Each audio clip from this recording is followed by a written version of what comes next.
Hello everyone, my name is Mirna, and on behalf of the Mindalia TV team, welcome to Mindalia live streaming, where thousands of people around the world gather to see the lectures and interviews organized by Mindalia TV.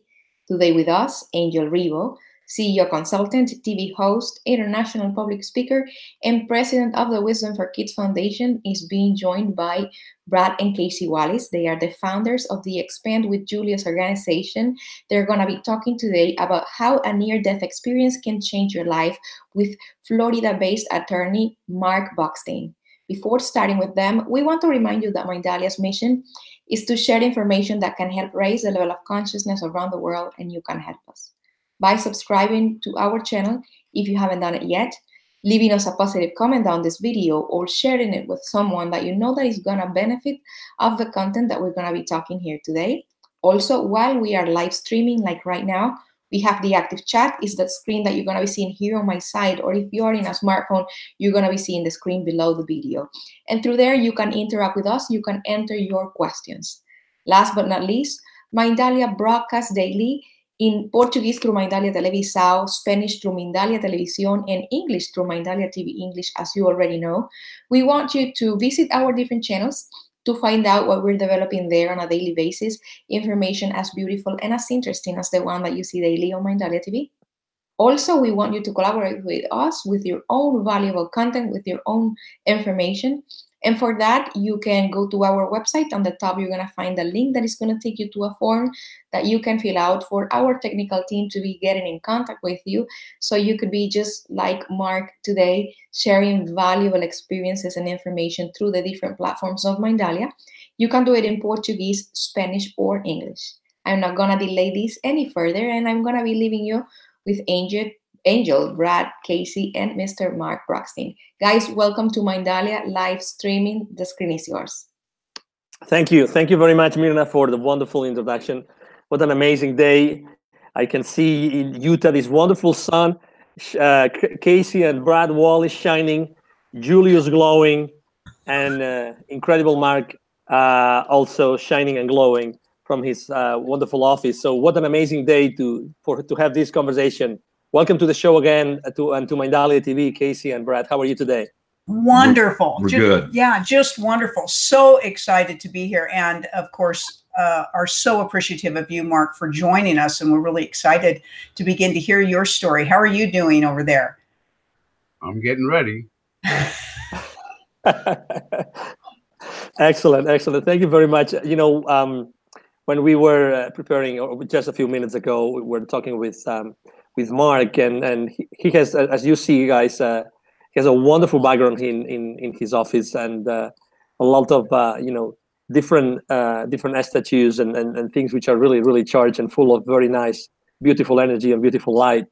But Mark, so welcome to Mindalia TV, and let's start the conversation. So I guess that there was some special moment in your life in which something probably happened to you and that changed you a little bit. Would that be an accurate comment?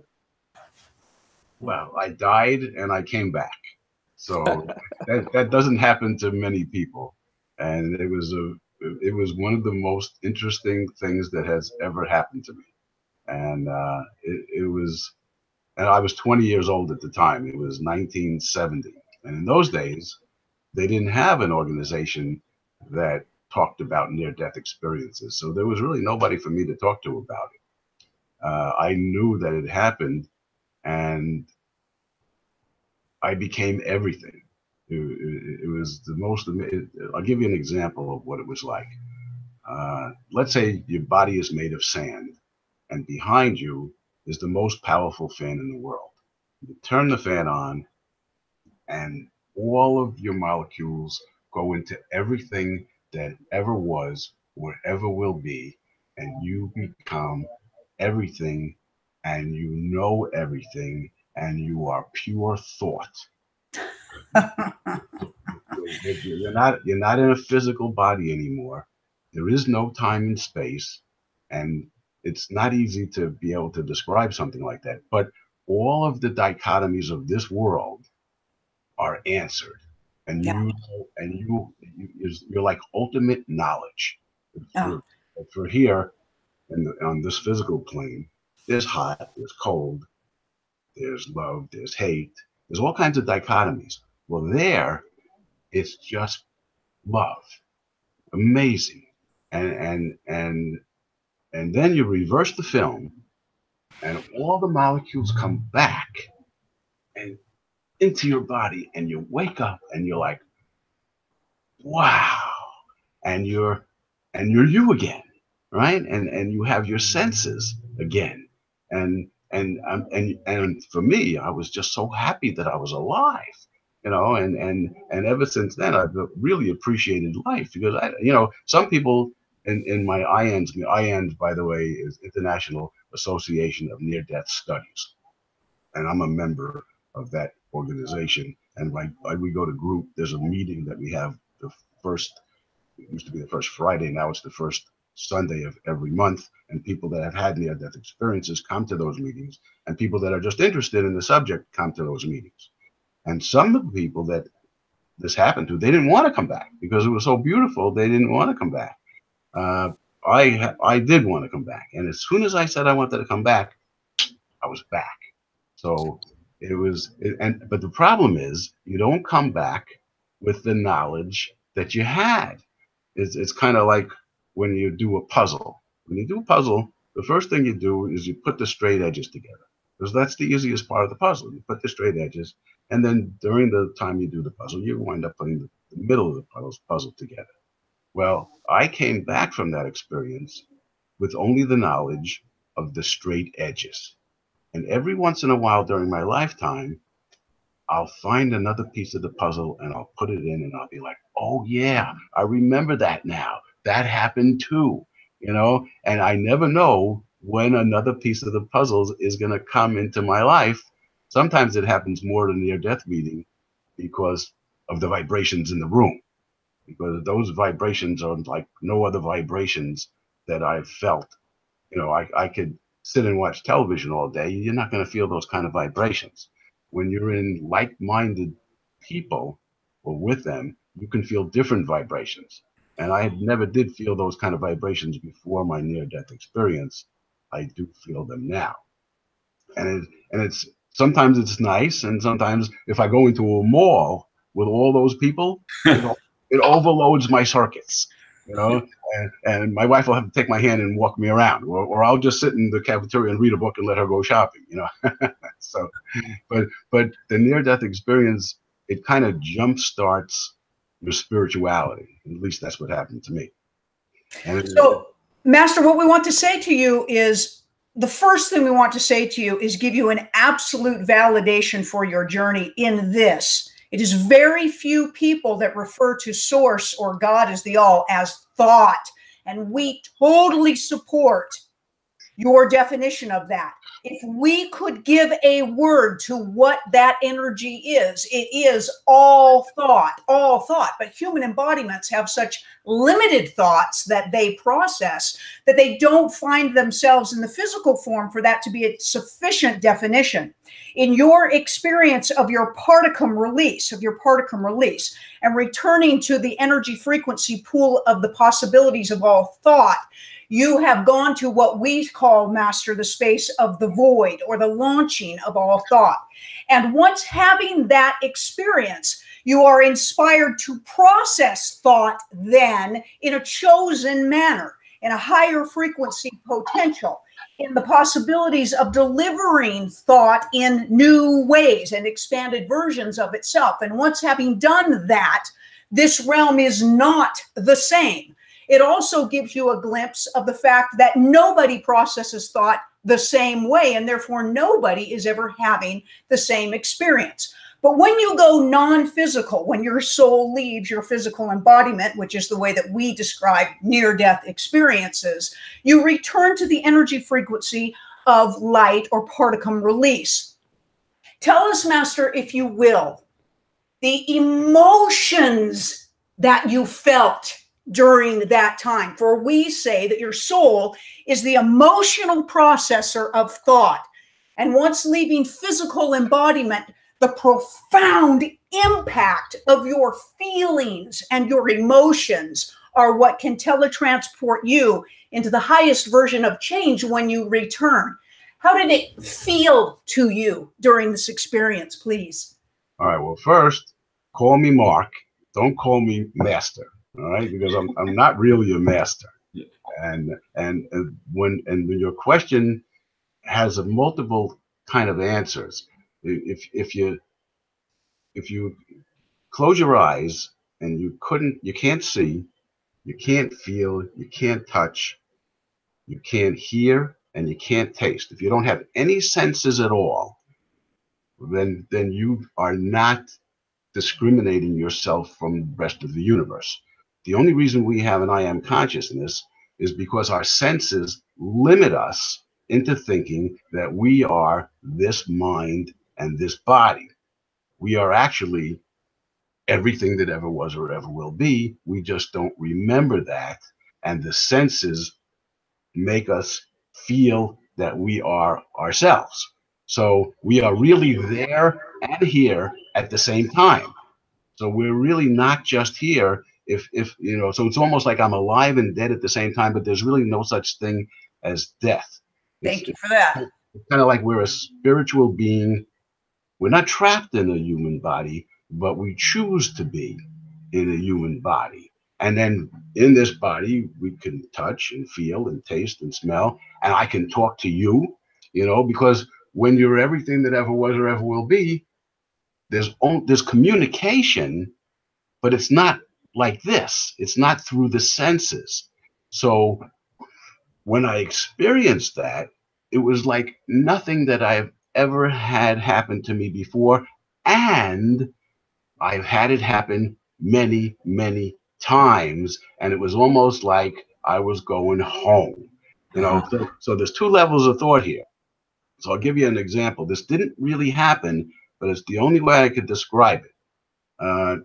I was playing a game with these entities in no place, no time. And the game was that I would live a lifetime here on Earth in a human body, and they would shoot deja vus at me. And the deja vu means that I had already been there before. And if I got the clue that I had already lived that lifetime already, I would win the game and it would be their turn to play. But the problem was, or it may not be a problem, I always lost the game. It was always my turn to play. Right? But there's really was no entities that I was with. It's just that that's the only way I could explain it. Right. So when I came back with, like I say, the straight edges, I remembered one of the lifetimes that I had already lived, and it made so much sense to me because you know, during my life, I've always was attracted to women with muscles. As long as they walked and talked like a girl, I thought it was incredible if a girl had a beautiful calf or could make a muscle. And I never understood why was that? Well, after my near-death experience, I came back with the memory of a lifetime that I was a cowboy out west, and I had married the dance hall girl who had these great muscles. And I remembered that when I came back, and in that lifetime, I was killed in a bar fight. I was trying to stop a gunfight and I got shot in the mouth and I died. And when I came back in this lifetime and I remembered that lifetime, I was like, well, no wonder. You know, now it makes sense why I was so attracted to women that had muscles. You know, so that verified that I probably had that lifetime. You know, because life is kind of like an illusion, except we are here. And this is real. You know, to say that this isn't real doesn't make sense in this realm. So when you ask what my feelings were, wow, that's incredible. And I know it will happen to everybody, and it already has. We just don't come back with that memory, or this mind can't comprehend those out-of-body experiences because our mind is limited. And when you escape from the physical and escape from the confines of this mind, then you become it all again and you remember it all again and you are it all again. And just that alone is so amazing that, but I'm not ready to go there anymore. I want to stay here. And why do I want to stay here? Well, why do you think? And you speak to an entity, they had said, right? What was his name? So, Master, we are Julius, and what we will tell you is this: you come into physical form in order to expand thought through the physical. That's what you are doing.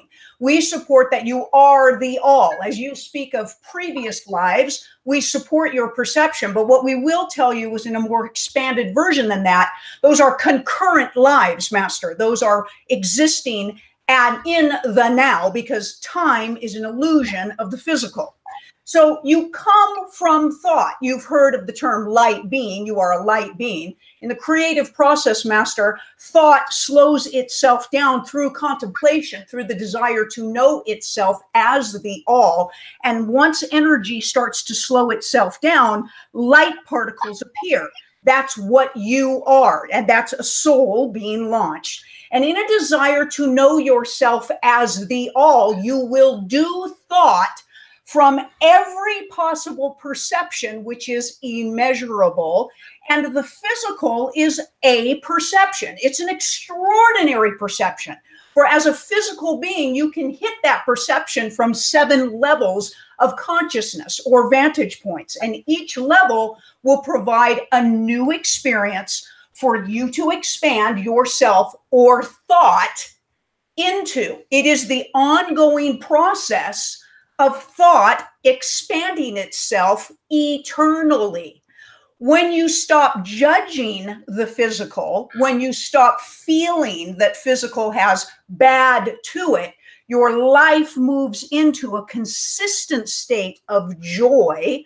And that is the truth of what all thought feels. As you know, you said you returned back to this extraordinary place that everything is love. But the physical plane provides it's like a smorgasbord of opportunity, and it is magnificent. And your soul knows this. Your altered ego mind will conflict that theory, and that's perfectly all right, because as you expand your consciousness, you will move into being fully aligned with your soul, and it loves playing here. Everything here is an inspiration for thought to expand itself. And you come because your soul loves it. And you work your way back to that alignment of perception. Everything is. As you came back from your experience when you were perceivably younger, but it is in the moment of now, you had an extraordinary opportunity that you provided for your own self to move into this knowing this time, to expand thought perhaps even further than you are expanding thought in other experiences. And in doing so, you inspire yourself in all of those other experiences to expand yourself a step further. It is magnificent. It is your setup. We speak of you being a master because you are the master of your experience. It is the way you perceive things. The way you perceive thought becomes an experience for you, and you are extraordinary at doing that, as all souls are.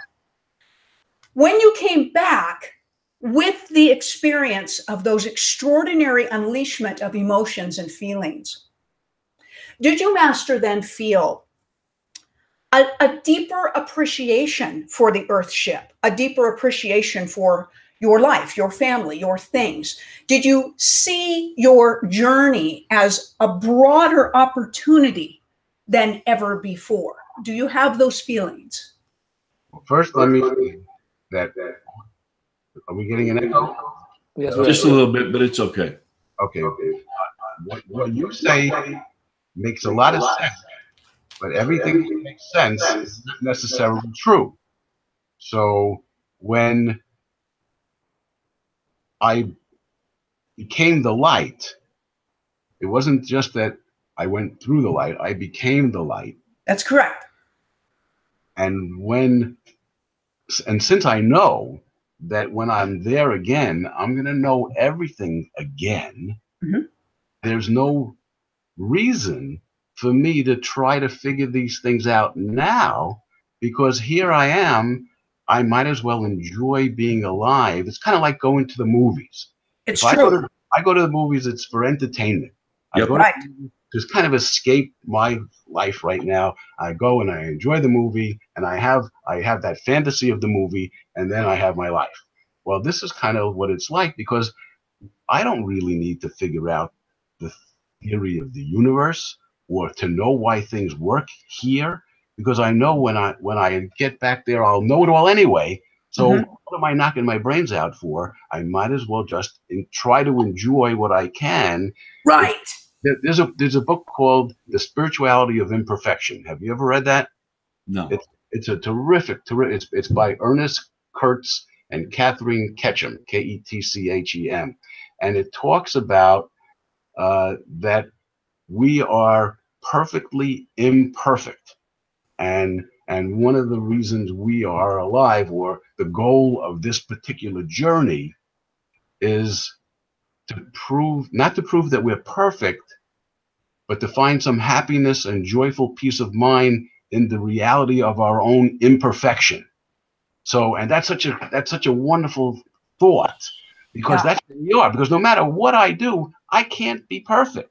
Well, Master, we say nobody is perfect, because perfection indicates that there's an end to something. Okay, a finished aspect. There is ongoingness, ongoing expandability. And you are absolutely accurate on your perception that your goal is to find the joy in the journey, no matter where you are. It is the joy. When you make the comment that it may not be true, we will tell you that truth is the way something feels, Master. And so everything is true for someone or something. And the way it feels leads you to another truth. Truth expands itself. What was true for you perhaps when you were 5 years old, you have expanded possibly beyond that truth. And we know that that is a truth for you. But we love that you know through the way it feels that the journey is about the joy, the extraordinary joy that you can have on this plane that is different than the type of joy that you will have on another plane or another dimension or another realm. And like you said, you don't need to worry about anything. You don't need to feel like you have to finish something. Just grow and expand, because you will never stop doing that. And when you move away from being frustrated, thinking you're supposed to be doing something or you're supposed to finish something, that's when you can find the joy. It's such a release, isn't it? It's a release when you found that to be true for yourself. Didn't you lighten your load on your own self? I think all humans that come to that realization feel a huge weight coming off of their shoulders, and realizing that you can actually have fun here. Right. Yeah. Instead of all the requirement. Do you have more fun than you used to? Well, you gotta, the way I talk about it is, see, happiness and joy can be a trap, because when you are here, you have to experience hardship as well as joy. You have to experience hard times as well as good times. If you think you're going to be happy all the time, you're going to be very frustrated and very unhappy, because it's not going to happen. Because when you are here in this physical body and in this physical world, you're going to be happy and you're going to be unhappy. And that's part of the way it's supposed to be. You know, if I came back here, originally I came back and I thought I was God. You know, and I was very frustrated because I thought I could walk through walls and dislocate my molecules, and I was very frustrated that I couldn't do that, even though I knew I probably could. And so once I relaxed and realized that I've got to live, there's no reason I can't live this lifetime, and take the good with the bad, take the love with the hate, take the hot with the cold. You know, because that's what this is all about. If you're going to try to be joyful and happy all the time, you're fooling yourself, and you're going to be unhappy, striving for joy and happiness, which will happen anyway. You just have to live your life, and to me, the ultimate understanding is the booby prize, because we're going to know it all anyway. You don't need to know it all here. And if I strive to know it all here, then I'm wasting my time instead of living my life. Mark, I would like to ask you, if you may, if you could share, it's a few years ago, but if you could share with Mindalia TV's audience exactly what happened. What happened that day that you died and then you came back.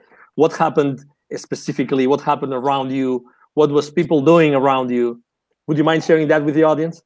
I don't talk about exactly how I died, because I think it takes the focus off of what it was like to come back with the knowledge, or some of the knowledge. So, but what it was like, I give you an example. I had this experience, right? And I come back and I'm alive again, and I'm just ecstatic because I didn't want to die, and I was living my life, and I'm like, holy mackerel, how come I came back? I had so many questions. Oh, I was only 20. You got to remember, there were so many things I didn't know at that time. How did this happen? Why am I still living? And what a great thing it is that I'm still here with all these people. Because when I was everything that ever was or ever will be, I didn't really experience talking to other people. I had ultimate communication, and all of it was within my realm, which is hard to explain. But here I am, living. I'm breathing. I'm feeling and touching and seeing other people. And I'm like, well, and so then I had to make a choice. I could either go off with the Dalai Lama, or I could go to law school, right? And so I chickened out and I went to law school. And I always figured in my lifetime there was going to come a time when maybe I'll get back into all of this spirituality. And maybe the fact that you guys called me, maybe this is a sign that maybe this is the time. Because there were many things that I wound up having to do. I have a family, and I have responsibilities, and those responsibilities are getting lesser and lesser as I get older. And maybe now is the time I can get back into talking about these kind of things that don't necessarily add income to your life, but it adds more to your life talking to people like you about these things. It makes life more worth living. Does that make any sense? Yes. Oh, absolutely. It does. And what do you think? I mean, how were you? What was your life right after that happened? I mean, how were you able to cope with everything that you had lived, let's say, at the other side, if I can say it like this? How was your life after that? I used to go, I lived on Long Island at the time, and I used to go to different colleges and go to the classrooms. And before the class started, I would gather a whole bunch of people and I would give them a speech. And I would say, does that make any sense? Because to me, and I'll give you what I used to say. I used to say, let's say you're the only thing that there ever was or ever will be, and there's nothing but you. And so here you are all by yourself. You have nothing to do. Now, I'm not saying this is true. It's just an example, all right? So out of yourself, you decide to create a chair. And here you are. You're a chair. You have molecules. You have atoms. It's really unbelievably great being a chair. But after a while, it's a little boring being a chair. So now you decide you're going to make a chair and a table. So now you're bigger. You have more molecules. It's really great too. But that's not enough to satisfy you. So you decide you're going to create a man who can think and reason, and you're going to get into his head and think you're only him. But that's not going to work because he's all by himself. So you create a whole universe, and you create all kinds of people in that universe, and you forget that you are that universe and that you are all those people in the universe. And therefore, you could enjoy yourself being the universe and being all the beings that are alive, not just human, animals, insects, whatever there is. You are it all, but you don't remember and you think you're only one person at a time. And so I used to say that to people, and I said, "Does that make any sense to you?" And they used to say, "Yeah, that kind of makes sense." But like I said before, just because something makes sense doesn't mean it's really true. So that is just an example that may or may not be true. But the point is, we are here, and it doesn't matter how we got here. It doesn't matter. I don't have to be a scientist to see that the tiniest little molecule is really the whole thing, and is really the biggest part of my mind. You understand? So I would rather not be caught up in these crazy thoughts, and maybe they're not so crazy.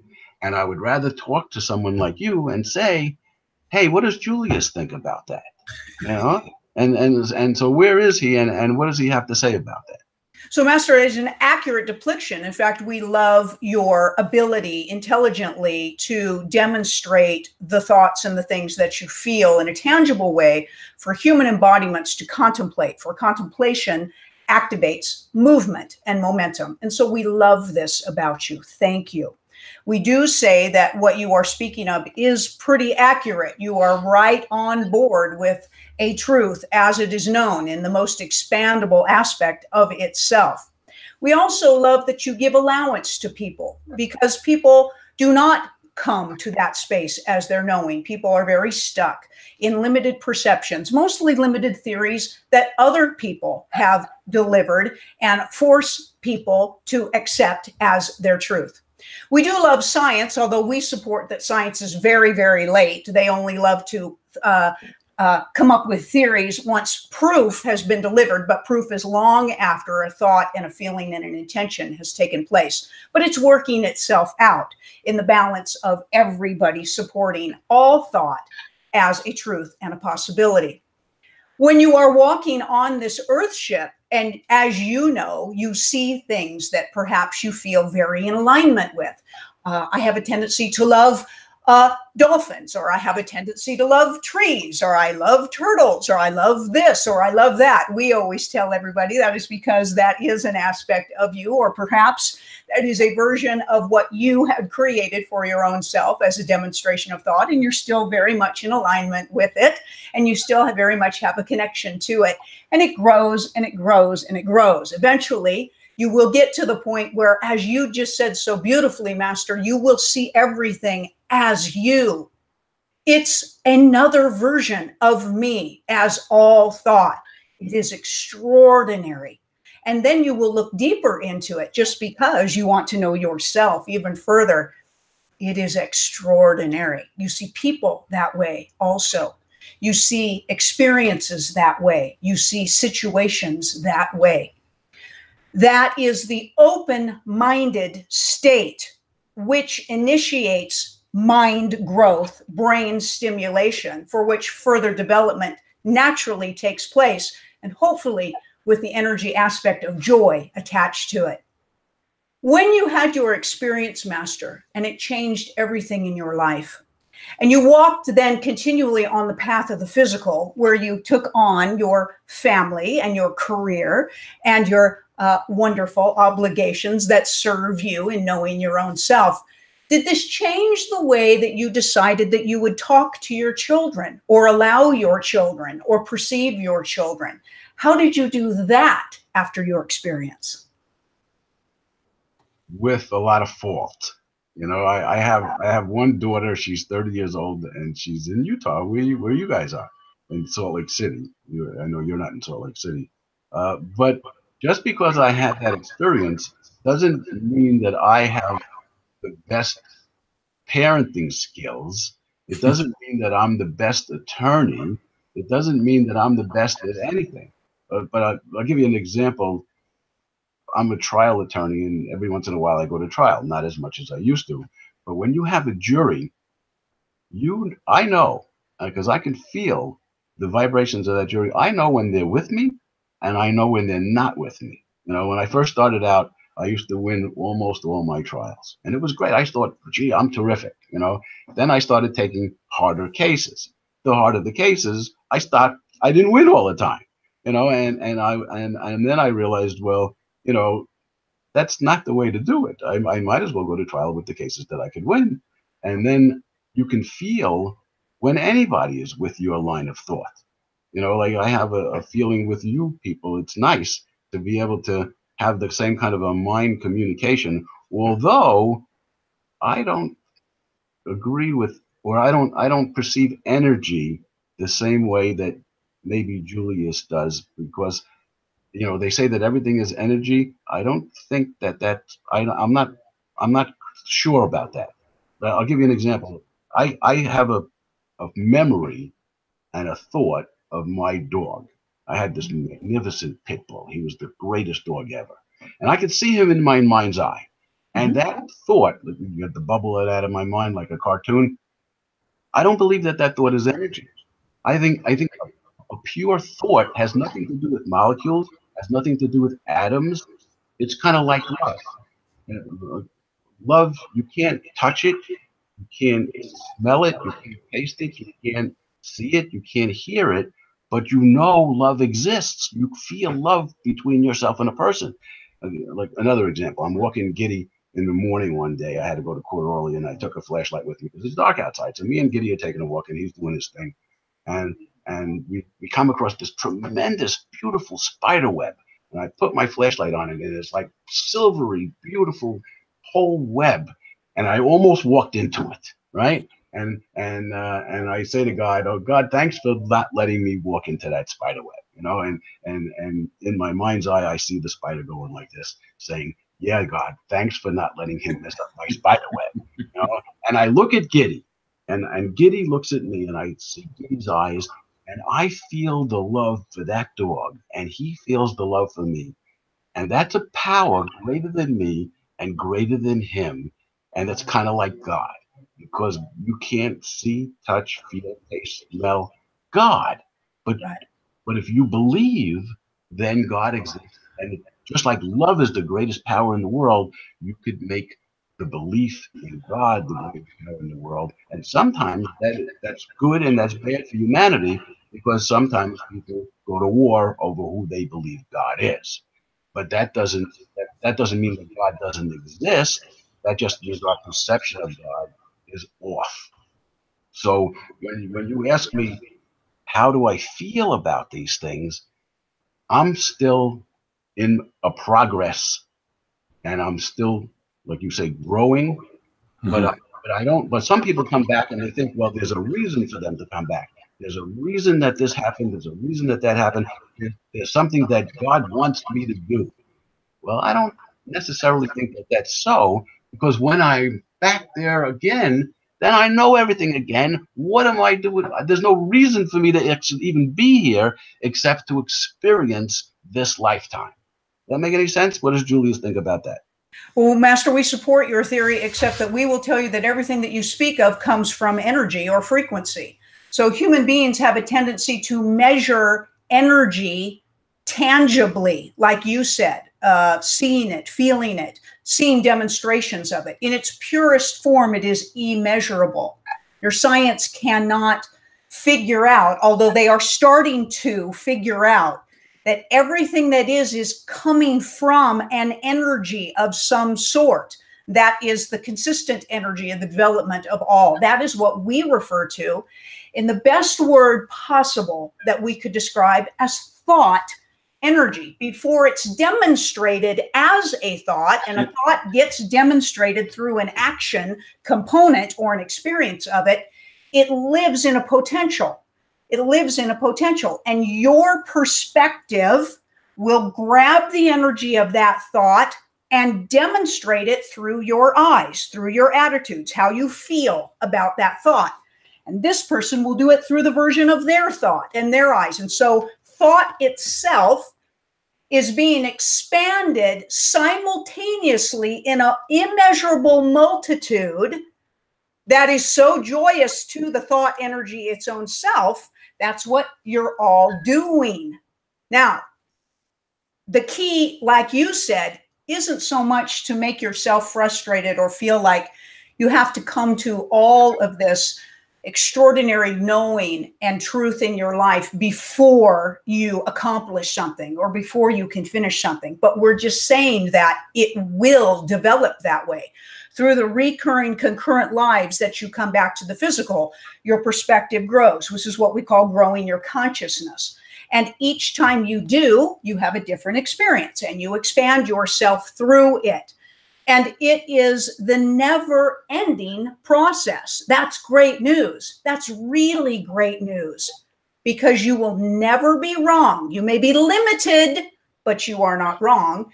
And you will, and you do know the all. But the great thing is that even all of that is moving. That is always moving and growing. So you'll never be finished.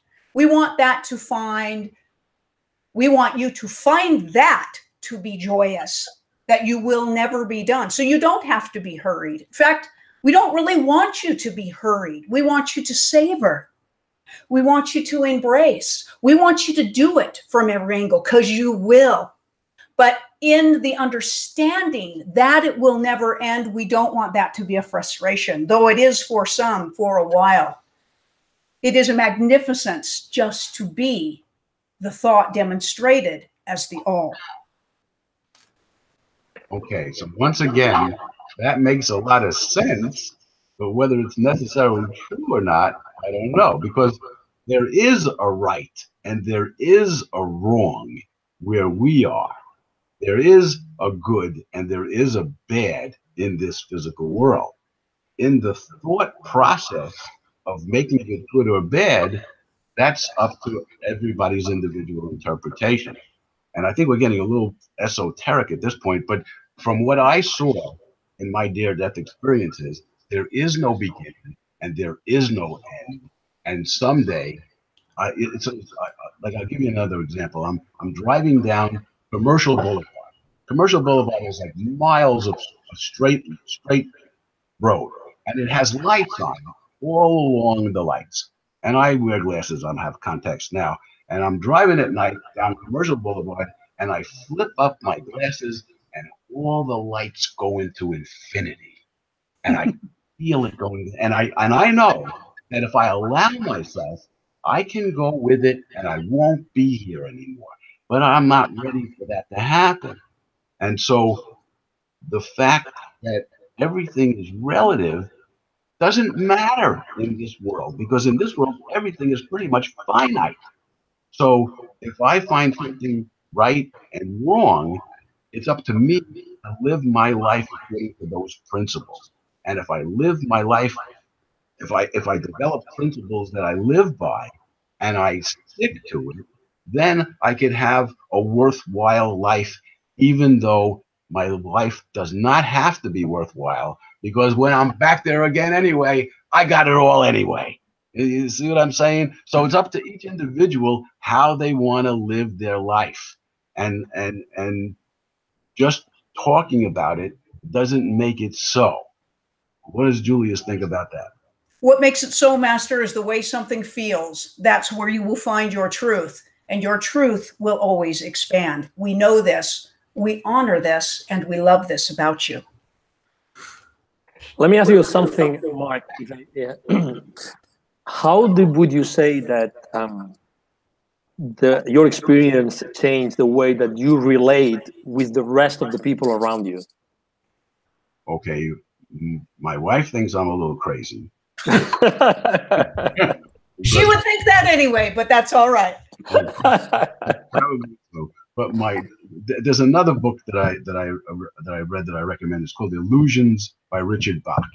And I had my daughter read that book when she was probably 17, which might be kind of young to read it. And it's about how life is an illusion. And my daughter and I really have a great communication level when it comes to these things. My wife and I have a great communication level when it comes to love, because I love her so, and she loves me so, and life is so much sweeter with her as my wife.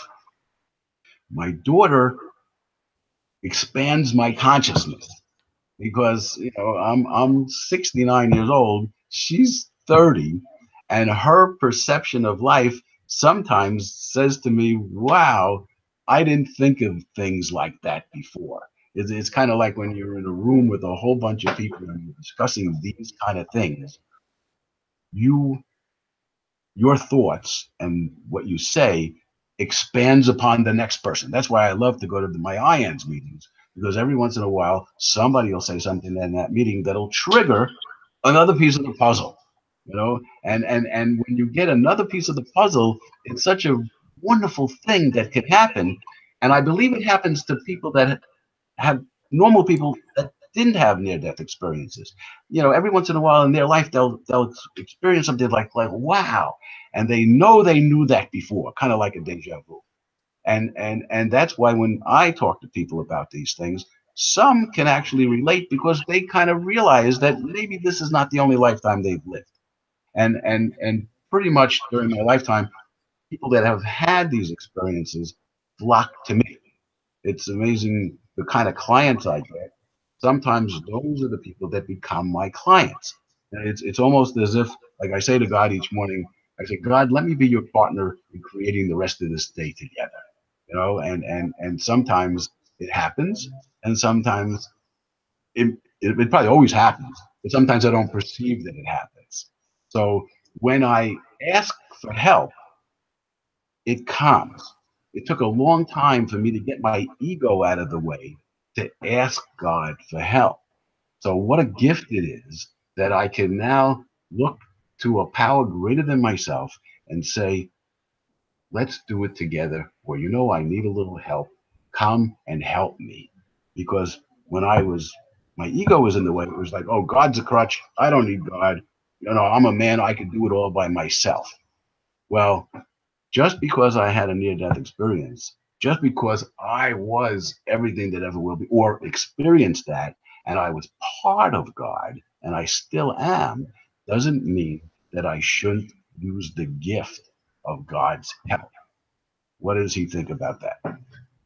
Well, what do you tell other people in your profession? So how, in this knowing, in these experiences, do you feel that you are able to possibly infuse a different type of energy and perception, even in your profession, than the average person in your perception, profession, in your profession? And Master, have you found that your sensory system, your intuitiveness, is heightened and far more refined since your experience, and therefore shifts your profession, your family, and your experience here?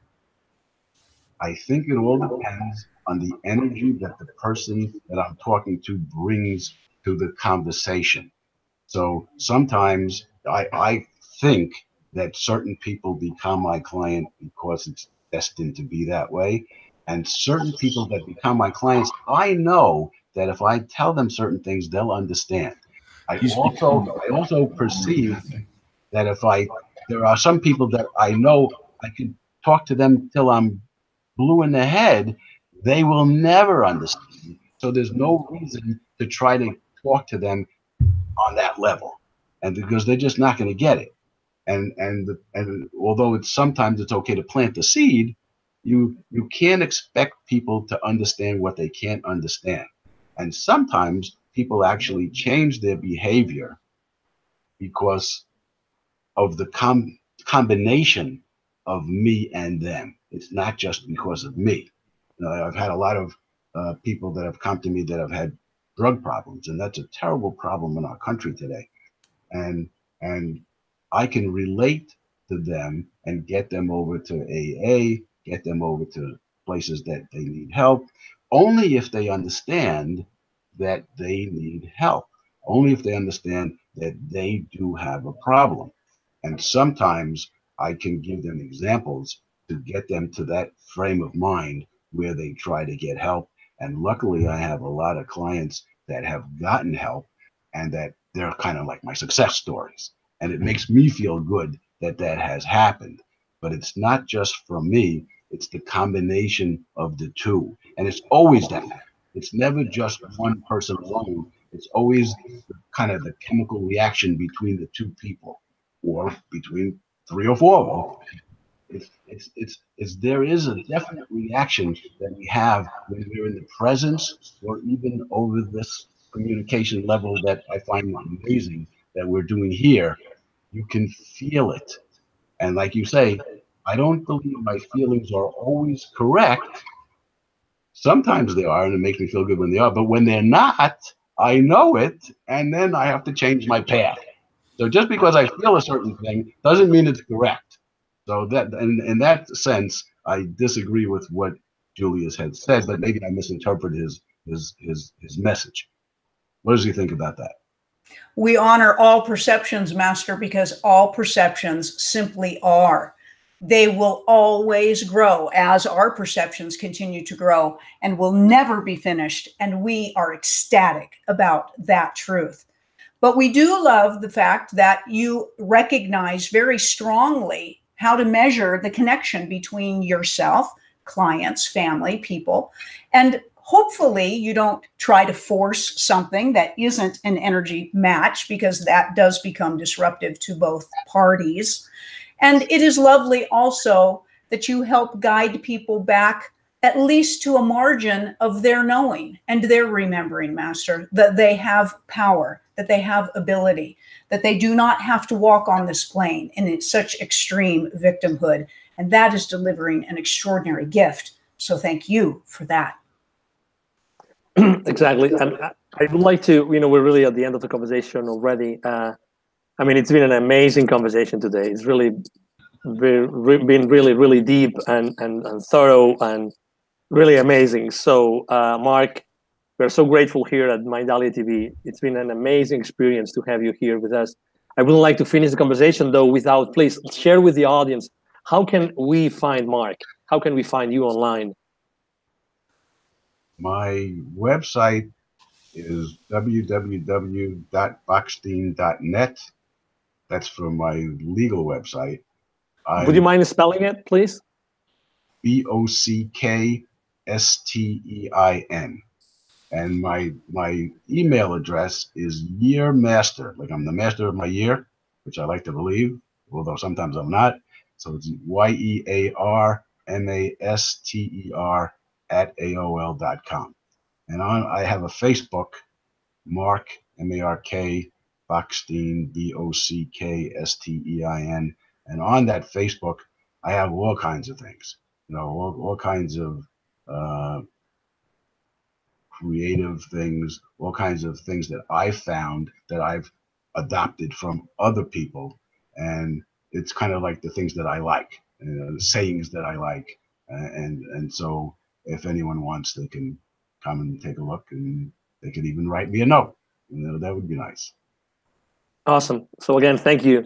Thank you very much for being with us today. It's been a real blessing. And Casey and Brad and Julius, once again, like every week, amazing conversation, amazing the way that we have been able to help people and to have another experience, near-death experience, so close to us, and to be able to interact so much with Mark. So Brad, Casey, Julius, thank you very much also for being with us today. Thank you for having me. Where can we find you online? Yeah. Yes, at expandwithjulius.com. And of course, if you go to the website, just below the banner, there's a little icon for a free gift for all your listeners. And it's a totally free gift. Yeah, you can find us on Facebook as well. Expand with Julius, Expand Adventures, and interact with us. Check us out. We love interacting with everybody. Mark, thank you so much for spending your valuable time with us today. And Angel, of course, it really sets the precedence for a wonderful day for everybody, it does. right? Yes. Well, thank you all, and may you have a wonderful 2019. May all good things happen, and may the world find peace. Absolutely. Absolutely. And so it is. Thank you so much. And again, this is Angel Rebo with Mindalia TV. Thank you very much for being with us today, and hope to see you soon. Have a wonderful day. Bye-bye. Bye-bye.